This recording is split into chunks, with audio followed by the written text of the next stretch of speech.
નમસ્કાર મિત્રો, આજે સીધું ને સટમાં સ્વાભાવિક રીતે ગુજરાતમાં સ્થાનિક સ્વરાજની ચૂંટણીના પરિણામોની ચર્ચા કરવાની હોય અને આપણી સાથે વરિષ્ઠ તંત્રી દિલીપ પટેલ જોડાયા હોય એટલે તો પછી પૂછવાનું જ શું. દિલીપભાઈ આખા ગુજરાતની ખબર રાખે છે અને બે ધડક વાત કરે છે.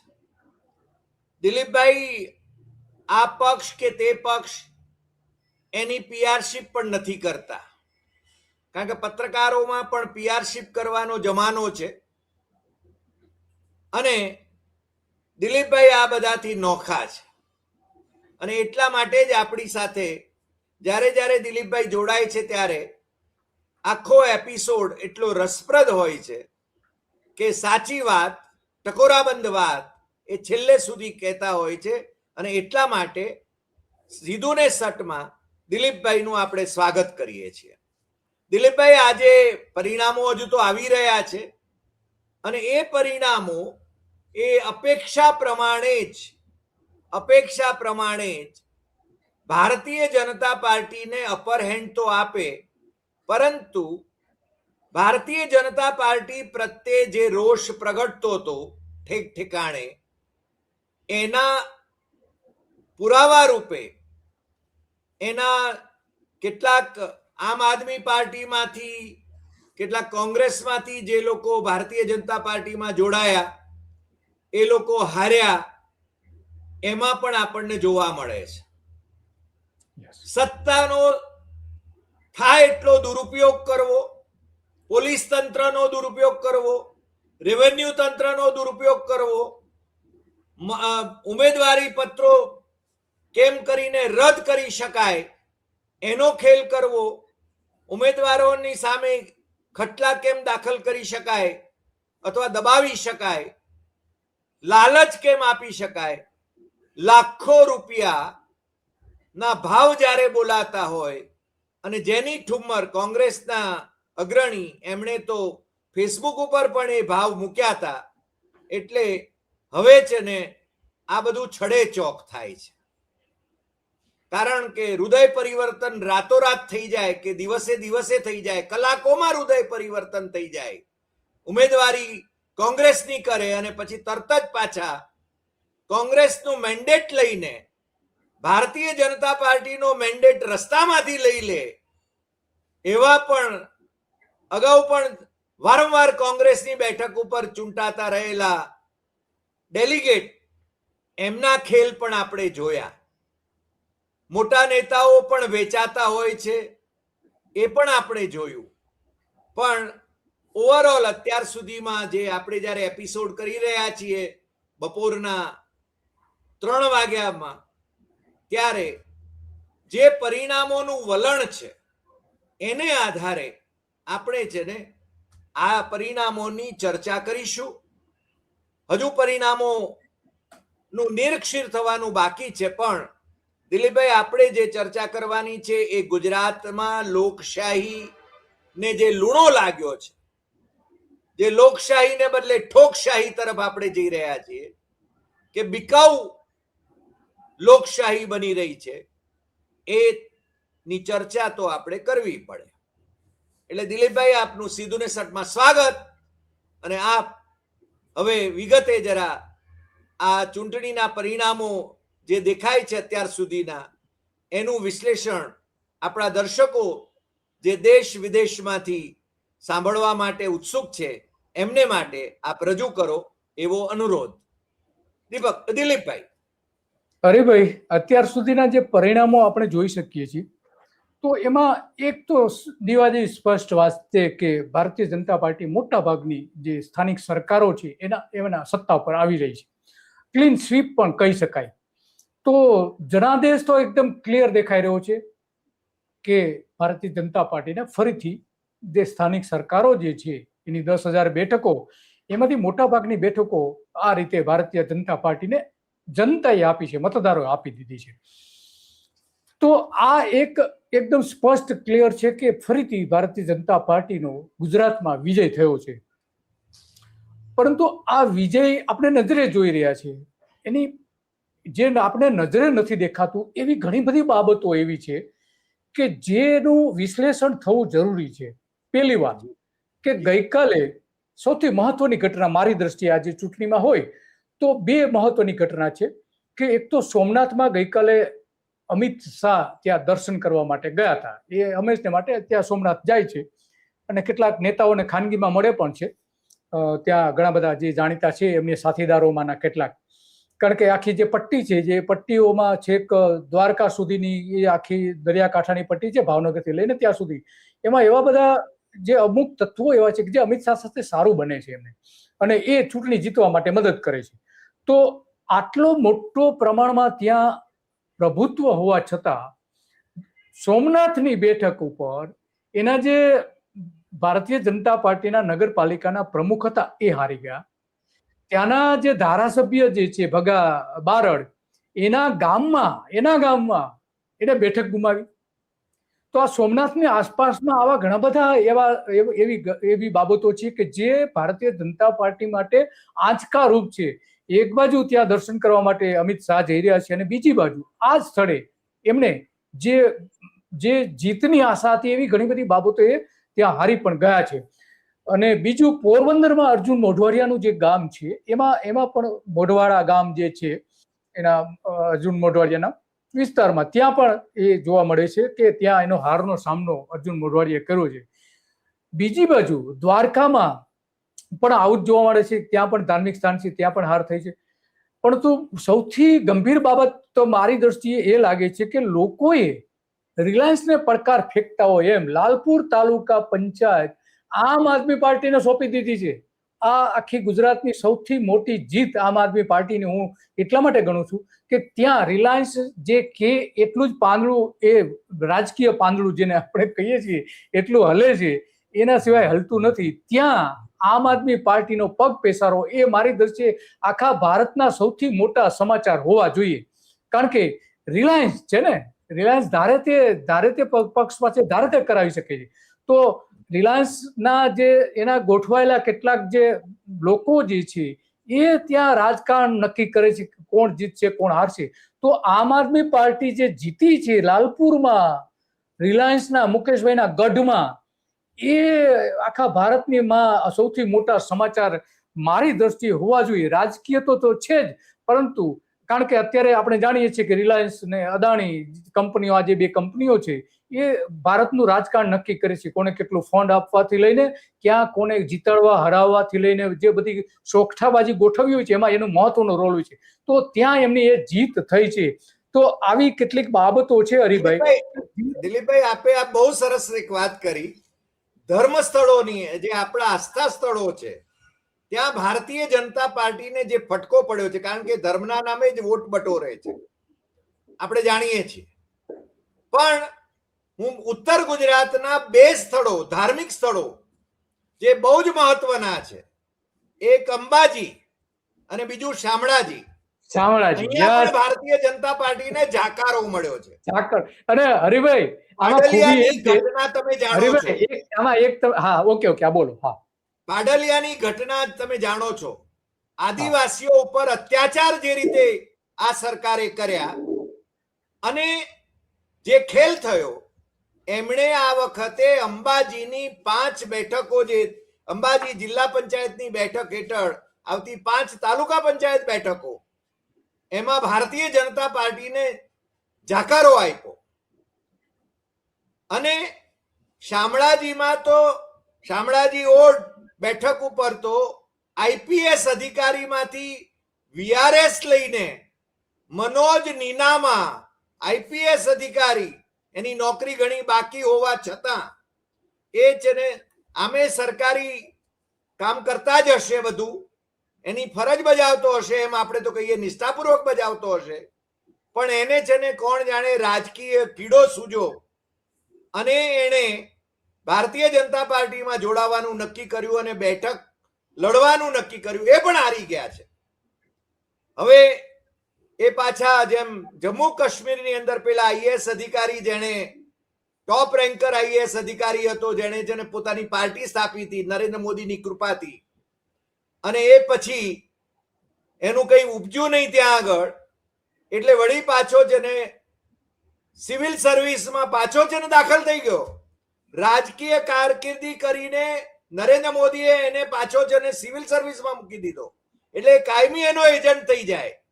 એવી રીતે આ નીનામાં ફરીને પાછા એ ભારતીય જનતા પાર્ટીના એજન્ટ તરીકે ફરીને સેવામાં, સરકારી સેવામાં આવશે કે કેમ, એ પણ એક મોટો પ્રશ્ન છે. દિલીપભાઈ.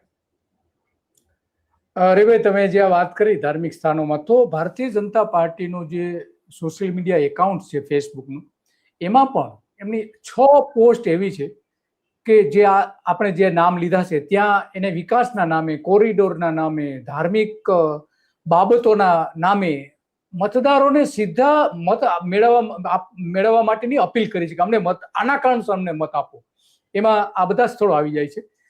પણ આ બધાની વચ્ચે ગંભીર બાબત તો એ છે કે એક બાજુ એમના કાર્યકરો તો લઈને એના ઘણા બધા નેતાઓ એવું કહે છે કે ભાજપ હિન્દુવાદી વિચારધારા ધરાવતી હિન્દુવાદી પાર્ટી છે અને હિન્દુ રાષ્ટ્ર બનાવવું છે. તો આ જે ધાર્મિક સ્થાનો છે ત્યાં તો જાકારો મળી રહ્યો છે. અયોધ્યામાં ભાજપના ત્યાંના જે લોકસભાના સભ્યો, ધારાસભ્યો આપણે જે કહીએ છીએ ત્યાં હારી ગયા છે. આ પરિસ્થિતિ છે. 5 બેઠકો લોકસભાની ભારતીય જનતા પાર્ટી હારી ગઈ હતી. ભગવાન રામને આંગળીએ લઈને જેને ભાઈ નરેન્દ્ર મોદી પહોંચ્યા હતા, છતાં આ કર્ણાટક ભાજપની પોસ્ટ તમે જોઈ હશે. એ પોસ્ટ પણ એ લોકોએ મોદીને વિરાટ સ્વરૂપમાં બતાવ્યા હતા અને ભગવાન રામને બટુક સ્વરૂપમાં બતાવ્યા હતા. અને ભગવાન રામે અયોધ્યા ડિવિઝનની 5 બેઠકો એમને હરાવી દીધી હતી. હા, યસ. તો આ ધાર્મિક સ્થાનો પર એમની હાર તો થાય છે, એમાં કોઈ સવાલ નથી. આ બધાની વચ્ચે મને જે ખરેખર જે ગંભીર બાબતો લાગે છે, એક તો રાજુ કરપડા જે 1 બેઠક ઉપર હારી ગયા, હજુ 1 નક્કી થવાનું છે. બીજું, આમ આદમી પાર્ટીના જનરલ સેક્રેટરી એ પણ સુરતમાં હારી ગયા. આ એક મોટી ઘટના છે કે જનરલ સેક્રેટરી હારી જતા હોય. જ્યારે મનોજ સોરઠિયા, હા, કે એમની પણ હાર છે. સુરતમાં જે ધારું હતું એટલું પરિણામ નથી મળ્યું, કારણ કે સુરતના વિરોધ પક્ષના એકદમ મજબૂત મહિલા નેતા, વિરોધ પક્ષના મહિલા નેતા પાયલ સાકરિયા કરીને જે હતા એ પણ હારી ગયા છે સુરતમાં. તો આ આમ આદમી પાર્ટી માટે 2 મોટી ઘટનાઓ એવી છે કે એમને હારનો સામનો કરવો પડ્યો છે. તો સુરતમાં જે ધારણા હતી આમ આદમી પાર્ટીની કે અમે સુરતને કવર કરી લઈશું, પણ એ અહીંયા દેખાતું નથી. તો આવી ઘણી બધી બાબતો છે. બીજી બાબત હરિભાઈ, મને એ લાગે છે આ ચૂંટણીના પરિણામો પછી એવું લાગે છે કે જે સૌથી મોટો વિરોધ કરનારો વર્ગ જે હતો એ ખેડૂતો હતા. દ્વારકામાં તો એના પરિણામો દેખાયા, પણ કચ્છમાં જે આટલા મોટા પ્રમાણમાં ખેડૂતો ઉપર ત્યાં પોલીસ મોકલીને કંપનીઓ દ્વારા, અદાણી અને બીજી બધી કંપનીઓ દ્વારા જે અત્યાચારો કરવામાં આવ્યા હતા, એની સામે દિવસો સુધી આંદોલનો કર્યા હતા. એ જ રીતે ઉત્તર ગુજરાતમાં પણ થયું હતું. તો આ બધી જગ્યાએ એના પરિણામો દ્વારકાને બાદ કરતા ત્યાં પાલભાઈ કંઈક કરી શક્યા છે. પાલભાઈ આમલિયારે એની જે જિલ્લાની એની જવાબદારી હતી, જિલ્લા પ્રમુખ છે કોંગ્રેસના, તો એની પાછળ લાગી ગયા હતા. તો એમને સફળતા મળી છે. અહીંયા ભલે જામનગરમાં કોંગ્રેસના જે પ્રમુખ હતા એ ત્યાંની કંપનીઓ સાથે મળી ગયા હતા અને એની ભાગીદારી આ તે બધું એ જાહેરમાં એને કબૂલ્યું કે આ મારી ભાગીદારી છે વીજ લાઈન નાખવાથી. એને પણ ખેડૂતો ઉપર અત્યાચાર કરેલા. તો જામનગરમાં તો મોટા ભાગે ધોવાણ થઈ ગયું છે, સિવાય કે લાલપુરને છોડતા. તો આ જે ઘટના જે છે, કારણ કે અત્યારે તો હરિભાઈ એવું છે ને કે રાજકારણ નક્કી કોણ કરે છે? જ્યાં જે કંપનીઓની ફેક્ટરી મોટા પ્રમાણમાં નફા મેળવતી હોય, મોટા પ્રમાણમાં ટર્નઓવર કરતી હોય, એવી કંપનીઓના જે પ્રતિનિધિઓ છે એ કોણ ચૂંટાશે મોટાભાગે કંપની નક્કી કરતી હોય છે ગુજરાતમાં. મોટાભાગે એ જોવા મળે. તો આ એક ત્યાં આપણે જોઈ શકીએ છીએ કે દ્વારકામાં ટાટા કેમિકલ્સ થી લઈને અદાણીની પણ ત્યાં અત્યારે ત્યાં વીજ લાઈનને લગતું એની બહુ મોટું ત્યાં મૂડીરોકાણ પણ છે.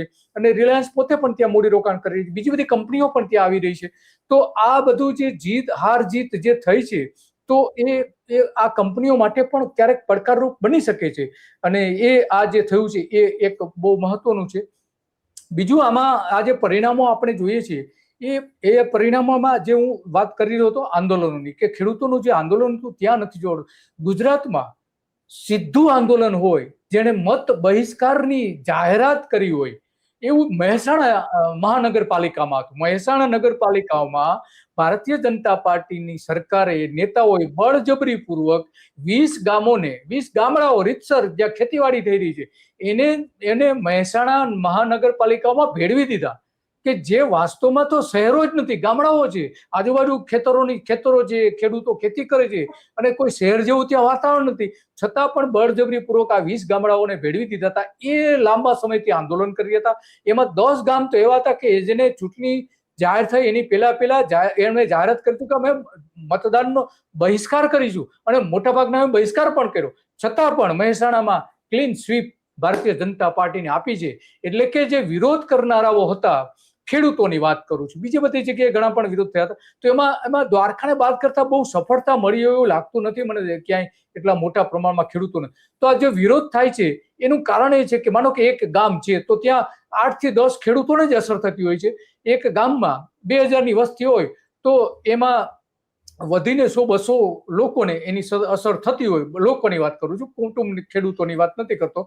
તો એ જે આખી સ્થિતિ છે એ રાજકારણમાં એનો પ્રભાવ નથી દેખાયો. આ પેલી વાત એ જોવા મળે છે. કારણ કે મોટા પ્રમાણમાં આંદોલનો કર્યા હતા ખેડૂતોએ. અદાણીની એની જે ઓફિસ છે, ઓફિસમાં બધા ખેડૂતોએ હલ્લા કર્યા હતા, રેલી કાઢી હતી, ઓફિસની અંદર ઘૂસી જઈને કહ્યું કે ભાઈ તમે અમને વિગતો કેમ ના આપો, અમને અમારા ખેતરમાંથી તમે લાઈન નાખો છો એનો નકશાઓ આપો. તો આવા મોટા પ્રમાણમાં વિરોધ થયા હતા. મોરબીથી લઈને, મોરબીમાં શું થયું? મોરબીમાં પણ ત્યાં જ મહાનગરપાલિકા ભારતીય જનતા પાર્ટીને સ્પષ્ટ બહુમતીથી આપી દેવામાં આવી. તો આ જે આંદોલનો થાય છે એ આંદોલનો જ્યાં ખેડૂતોની વાત આવે છે એમાં બહુ આ વખતે સફળતા મળી નથી. જે નથી મળી એ ભારતીય જનતા પાર્ટી જે હવે કરવાની છે એ આ ખેડૂતો પર અત્યાચારો જે થયા હતા એના કરતા 10 ગણા અત્યાચારો હવે પછી તમે જોઈ શકશો. એમાં કોઈ બિન મેખ નથી. કારણ કે આવી 22 લાઈનો નીકળવાની છે, એમાં 2 લાઈન જ નાખી છે. હજુ બાકીની 20 લાઈનો તો બાકી છે. ત્યાં 15 લાખ ખેડૂતો ઉપર જે અત્યાચારો થવાના છે આ જે પરિણામોના આધારે હું કહું છું, તો આ ભાજપ હવે ગાંઠશે નહીં ખેડૂતોને. અને બીજી વાત કે આ વખતે જે મતદાન થયું હરિભાઈ, એ મતદાનમાં જે મતદારો હતા એ શહેરી મતદારો કરતા ગ્રામ્ય વિસ્તારના લગભગ 2 ગણા હતા. તો એનો પ્રભાવ આમાં ક્યાં રહ્યો? સવાલ એ આવીને ઉભો રહે છે. તો આ ઉડીને આંખે વળગે એવી આટલી કેટલીક બાબતો હતી હરિભાઈ. દિલીપભાઈ, તમે ગામડાના અને આંદોલનોની વાત કરી. ગુજરાતની પ્રજા તો મને લાગે છે કે હવે આંદોલનો ભૂલી ગઈ છે એમ કહીએ તો ચાલે, અથવા તો આંદોલન કરે છે. તમે જામનગર વિસ્તારની વાત કરી કે ત્યાં એનું પરિણામ જોવા મળ્યું આપણને. ઉત્તર ગુજરાતમાં ધારો કે સાબરકાંઠા, અરવલ્લી, તમને ખબર હશે અરવલ્લીના મુદ્દે પણ કેટલું બધું આંદોલન થયું હતું. બીજું કે શહેરમાં ભેળવી દેવાના ગામડાઓની વાત તમે કરી મહેસાણાના સંદર્ભમાં, એ જ રીતે અહીંયા પણ એ છે ને ઉહાપો મચ્યો. પણ અને બીજું અહીંયા ધારો કે બનાસકાંઠામાં એટલે ગેનીબેન ઠાકોરના વિસ્તારમાં વાવ થરાદની અંદર પેલા ભાઈ રમેશ રાજપૂત, એને છે ને એ કેટલા બધા દિવસો સુધી છે ને એ આંદોલન એટલે ભૂખ હડતાલ ઉપર, અને પછી તો એને પાણી પણ છોડ્યું. પણ એને છે ને ચૂંટણીનું મતદાન થાય એ પહેલા એને કોઈક શરતે એને છે ને પટાવી લીધો, દબાવી દીધો, ધમકાવી દીધો. પણ ભારતીય જનતા પાર્ટીના નેતાઓ ત્યાં પહોંચી ગયા અને છે ને એને જેને ત્યાં એનું આંદોલન હતું એને સમાપ્ત કરી દીધું. ગેનીબેન ઠાકોરે વાતો મોટી કરી, પણ પોતાના વિસ્તારની અંદર પણ છે ને એ કઈ જાજુ ઉકાળી શક્યા હોય એવું નથી લાગતું. એટલે પ્રશ્ન આ છે કે કોની સાથે કયા સેટિંગ છે એ સમજાતું નથી. મુશ્કેલી આ છે.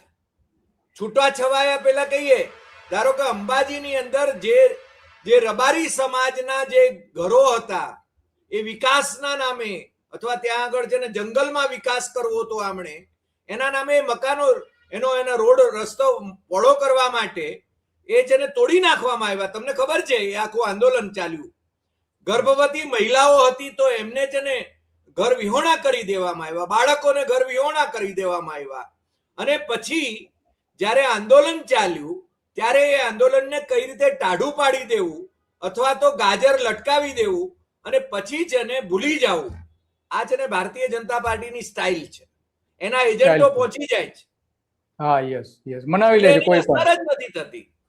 હા, એટલે આ રાજપૂતે જે રીતે આંદોલન પાછું ખેંચી લીધું, ઉપવાસ જે પાછો ખેંચી લીધો, એ રહસ્ય તો છે જ. એને શું શું શરતો હતી, કયા શરતોને કારણે માની ગયા, એ કોઈ જાહેરાત હજુ સુધી કરી નથી. આમ તો સોશિયલ મીડિયા ઉપર એ વધારે એક્ટિવ હોય છે, પણ સ્પષ્ટ રીતે કોઈ જાહેરાત નથી કરી.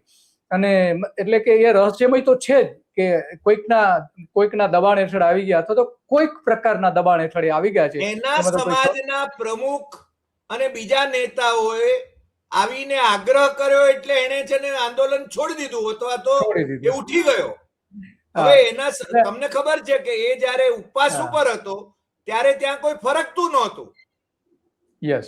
તો એને આવા ટેકો આપવા હરિભાઈ માટે કોઈ ફરકતું નહોતું.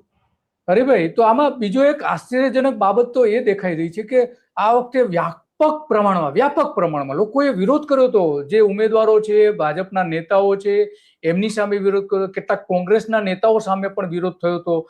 તો એ જે વિરોધ ખરેખર મતદાનમાં દેખાવો જોઈએ, એ એટલા વ્યાપક પ્રમાણમાં દેખાયું નથી. ખબર નહીં કેમ નથી દેખાયું, શું કારણ છે? કારણ કે વિરોધ કરનારા તો મોટાભાગે સ્વાભાવિક છે કે જ્યારે સરકારનો વિરોધ કરતા હોય, ભાજપનો વિરોધ કરતા હોય, તો એના વિરુદ્ધમાં જ મતદાન કરવાના. તો એ મતદાનમાં નથી દેખાતું. શું રહસ્ય છે મને ખબર નથી પડતી.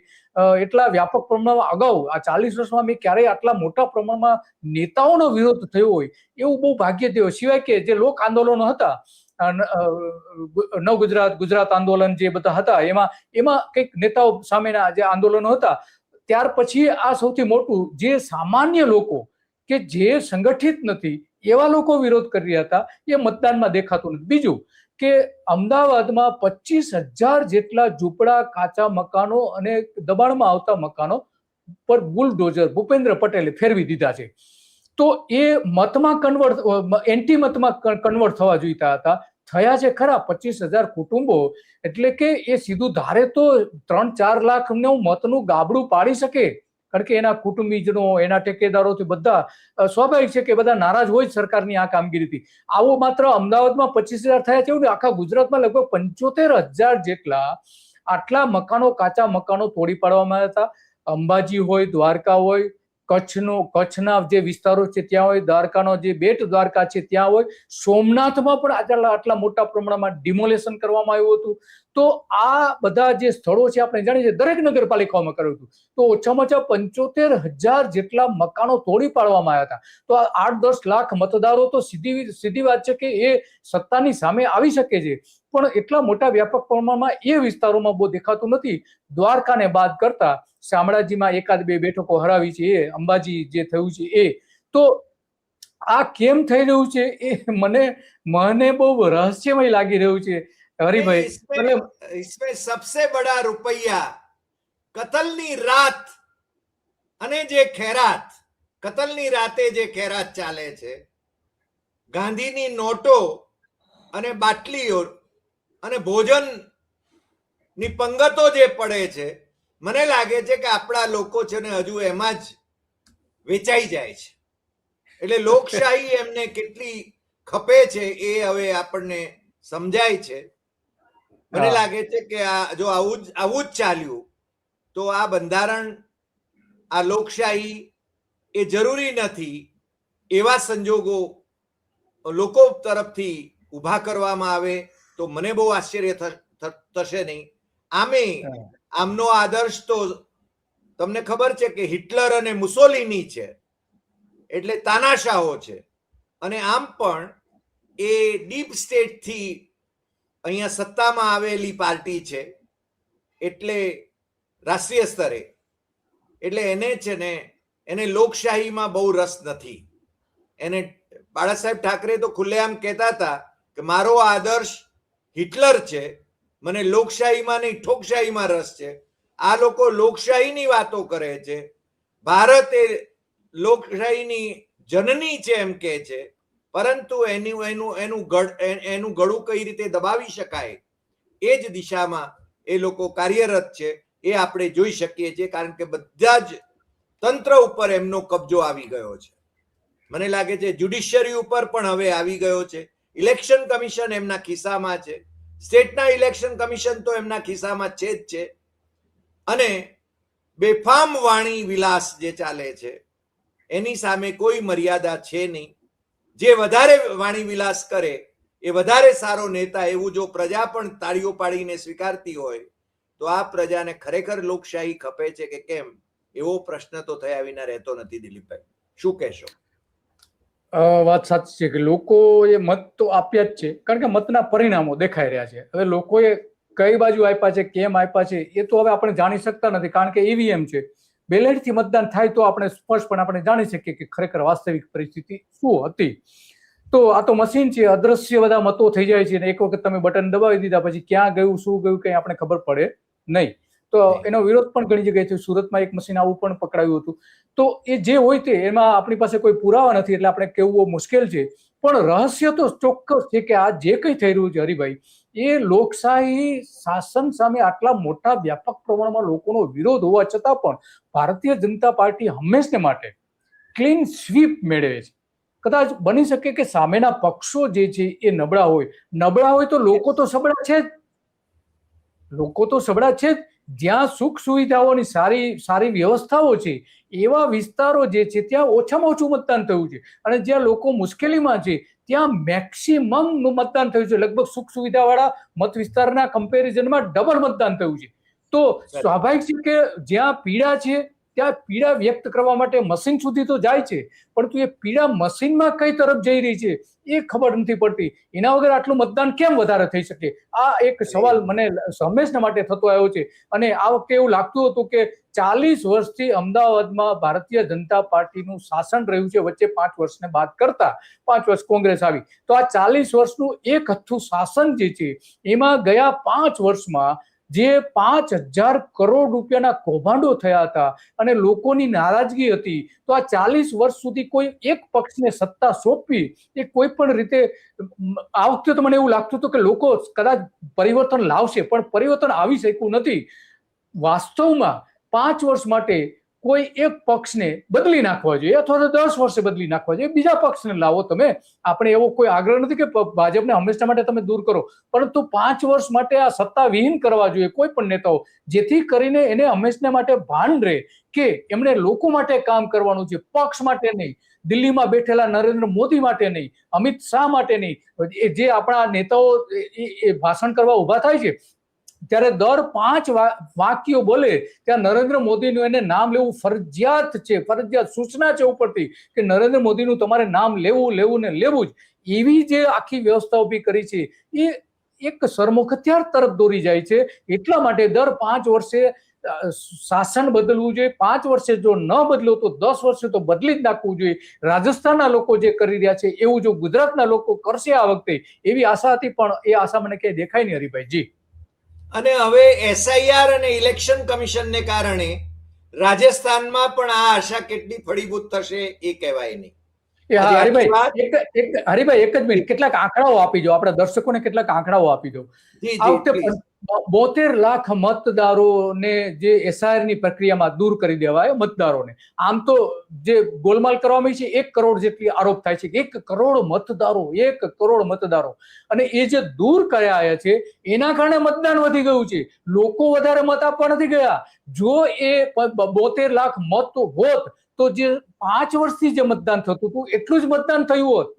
આ પહેલી વાત. બીજી વાત કે આ વખતે મેં જે ગણતરી કરી છે 310 બૂથ એવા છે કે જ્યાં લોકોએ વિરોધ કર્યો હતો અને એને બહિષ્કાર કર્યો હતો, મતદાનનો બહિષ્કાર કર્યો હતો. 310. ગુજરાતના ઇતિહાસમાં આવું ક્યારેય નથી થયું આટલા મોટા પ્રમાણમાં. 310 બૂથ ઉપર આ રીતે વિરોધ કરીને મતદાનનો બહિષ્કાર કરવામાં આવેલું હોય તો આટલા મોટા પ્રમાણમાં મેં ક્યાંય જોયું નથી.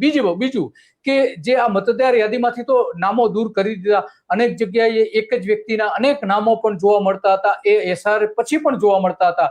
તો આવી બે ચાર ઘટનાઓ એવી છે. ખાસ કરીને જે 724 બેઠકો બિનહરીફ કરવામાં આવી, એમાં 15 લાખ મતદારોએ એનો મત ગુમાવવો પડ્યો છે. અને જે આ 300 બૂથ ઉપર જે બહિષ્કાર કર્યો છે મતદારોએ, એવા લગભગ 3 લાખ જેવા મતદારોએ તો મત નથી આપ્યા. તો આ જે બધી પરિસ્થિતિ છે એ લોકશાહી માટે ચિંતાજનક છે, અને એટલા માટે હવે હું તો પોતે વ્યક્તિગત ઈચ્છું છું કે બેલેટથી મતદાન થવું જોઈએ. હરિભાઈ જી, દિલીપભાઈ, આજ આપ અમારી સાથે જોડાયા અને મન મોકળાશથી આપે જેને મુદ્દાસર વાત કરી.